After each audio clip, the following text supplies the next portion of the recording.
shoot some shots! Oh my god! Hands on me! Headshot!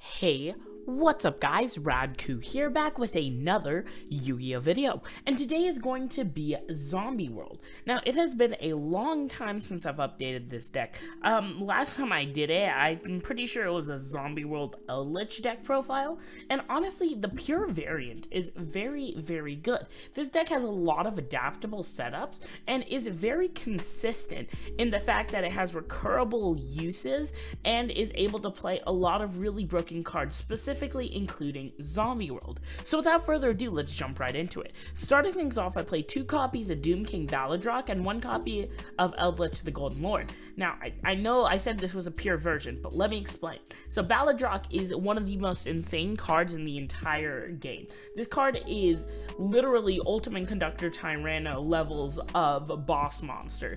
This card is a negate that recurs itself during every standby phase if you control a field spell, and it can banish cards non-targeting from the field or graveyard. This comes up a lot. This card is very, very good. And Eldritch the Golden Lord I play specifically because it is a searchable way to get into quick outs to problem monsters. This deck does have an issue going second or breaking through boards, so this allows us to easily have access to a card that is pretty effective at breaking boards. I don't play any of the other Eldritch cards because this is a pure variant of the deck, but I think 1 copy of Golden Lord is very good because it can recur itself considering how many spells and traps you play, and it has you have easy access to it in the deck. So with that, I play 3 copies of Unizombie and 3 copies of Mizuki, and then 2 copies of Gozuki. Now, these are your main cards that you want to have access to. Unizombie is really, really good. You can discard a card to increase its level, and then you can send a zombie from deck to graveyard on a different effect. So the thing is that this allows for very, very adaptable setups, depending on what you draw into, meaning that almost none of your cards even Glow Up Bloom, which you really don't want to see because it's not a very effective normal summon, is still really, really viable in the hand because of how good Unizombie is. And this allows for easy setups, including dumping Baladrock into the grave and getting Necroworld Banshee into the grave as well, so that way you can have easier access to Zombie World. Then I play the Mizuki because it's just really, really good in tandem with Unizombie. It can allow you to get your cards back from the grave non-once per turn. And then Gozuki is just another starter card. It's a pseudo Unizombie with a slightly worse effect and is not a tuner, but I still really like to play 2 copies of it just because it's very adaptable. Necroworld Banshee I only play 2 of because even though sometimes you want to see it, I don't want to have to rely on drawing into it in order to use it, or else it's just going to be a brick. I like to have the adaptability of being able to access Zombie World with the 2 copies, but 3 I just feel clogs. And then Glow Up Bloom is your pseudo brick in the deck.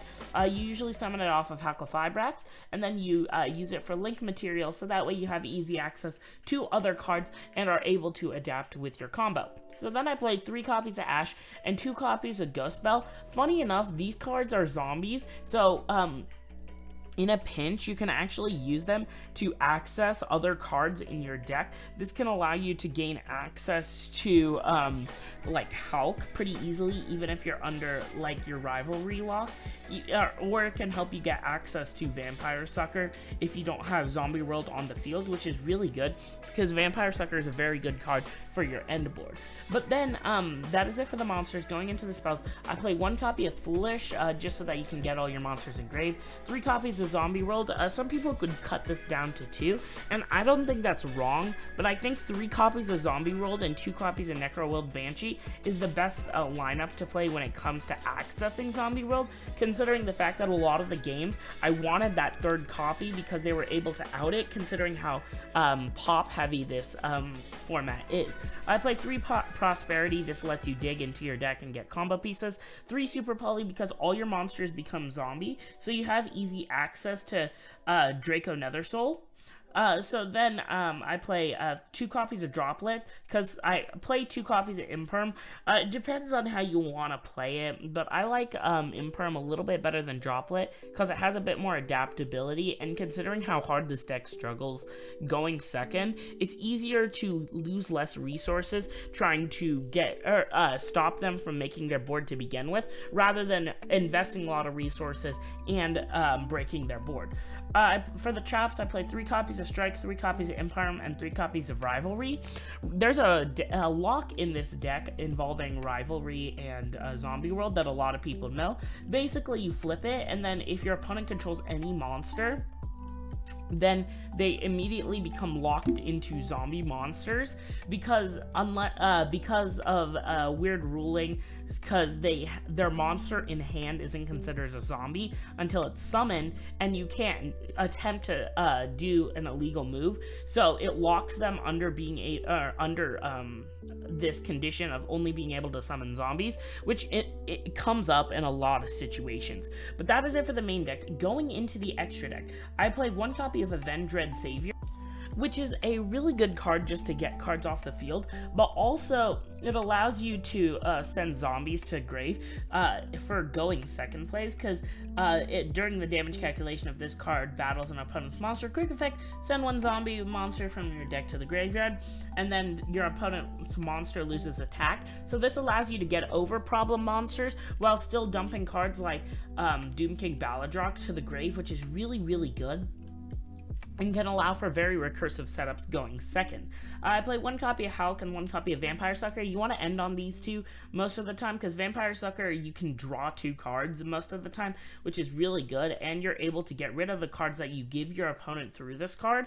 But then Hulk is just also really good because it's your main way of setting up negation/disruption, and allows the deck to become more consistent. I play 1 copy of Relinquished Anima to get rid of your Glow Up Bloom a lot of the times, and it helps you going second if you hard draw into it. So then I play 1 copy of Nightmare Phoenix. This was Dagda like 10 seconds ago in the video, but Nightmare Phoenix is a little bit better in the deck because you don't have to play as many bricks. You could play the Dagda Scythe engine, which is pretty easy to use, because you can just use the TG Wonder Magician to tag in for Hulk, pop the Scythe, and then use the Scythe and the Wonder Magician to go into Baron, which is really, really good. But I'd say that it's better to play more out cards, just because of how much this deck struggles going second, and then it cuts back on bricks. So I feel that the Nightmares are a little bit better. And then I play Unicorn for OTKs with access code, and 1 copy of Boral Sword for the easy access, and usually just to get banished off of Prosperity. For the Synchros, I play 1 copy of Formula Synchron to summon off of Hulk, 1 copy of Desert Locust, because a lot of the times what will happen is your opponent will attempt to Ash the Hulk, and that will end up going through, but sometimes you'll have setups where you have Mizuki engraved and you can summon back a Gozuki, or summon back another Mizuki. So the thing is that it gives you better access to get into Baron, so that way you can continue playing even if you get disrupted on your Hulk choke point.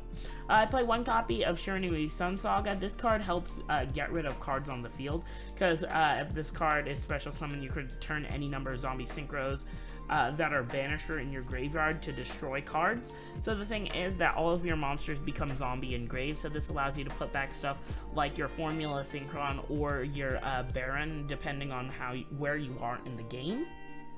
And then I play 1 copy of Baron, because this card is just so free in the deck, and after exhausting your resources with Doom King, it allows you to have easy access to another negate. I play 1 copy of Starving Venom, 1 copy of Mud Dragon, and 1 copy of Draco Nether Soul for your easy access to super poly targets. But yeah, that's pretty much it for the deck. Let's go into some combos. So this is a basic 2-card combo that involves Unizombie as well as almost any of the zombies in the deck.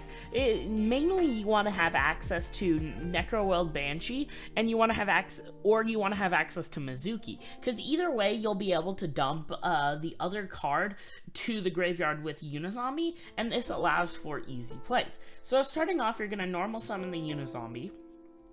activate the effect discard the Mizuki, so that way you can get into the graveyard, then use the effect to send the Necroworld Banshee. Now keep in mind that this game, this becomes level 5, so if you really have an issue starting off, you can go into Baron and allow for other plays depending on how many extenders you have. But then, continuing on that route, you're going to use the effect of Mizuki to banish it, to summon out the Necroworld Banshee. Then you can link 2 for your good old friend Halka Fibrax. Then you're going to use the effect summon the Glow Up Bloom, link the Glow Up Bloom for just any of the level 1 getting Ridivers. I like to use Anima just because it's better going second, but you can also use the Link Karibo if you wanted to play that, which I think it's more adaptable, but since you only play 1 Glow Up Bloom, it doesn't really matter. Then you use the effect of Glow Up Bloom to summon the Doom King Baladrock from deck, and then you can link 2 for the Vampire Sucker. Now, keep in mind, if your opponent summoned, or if your opponent used a hand trap this turn, you can also use the effect to draw a card. So that means, because you can summon it to their field, and then if a zombie monster is summoned from either graveyard, you can just draw a card, which is really free in the deck. Even though it's once per turn, you can use this to gain mass amounts of advantage. Then you can use the effect of Necroworld to activate the Zombie World from deck. Now, on your opponent's turn, during the standby phase, you can summon back the Doom King Baladrock, which gives you access to another draw off of Vampire Sucker, which I'll do later on. But then you can use the effect of the Baladrock. Keep in mind that it's 1 effect per turn, but these are considered 2 separate effects, so you can both negate and banish something, which is really free. So then you can use the effect of Halka Fibrax to banish it to summon out the Formula Synchron, and now Formula will activate as well as Vampire Sucker from earlier. I just forgot to draw. So then you can draw you have 3 cards drawn, and you've only used 2 cards in hand. Ignore the set, it's a rivalry.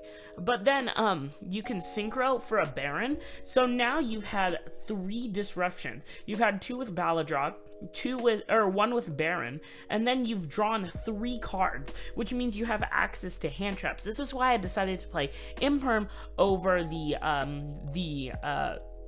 droplets in excess, because if your opponent manages to out this board, you want to still have access to disruption to stop them from OTKing you, which means you'll have better access to all of your plays if you keep this up. And then for easy access going forward, during your turn, you can activate Rivalry to lock them under that.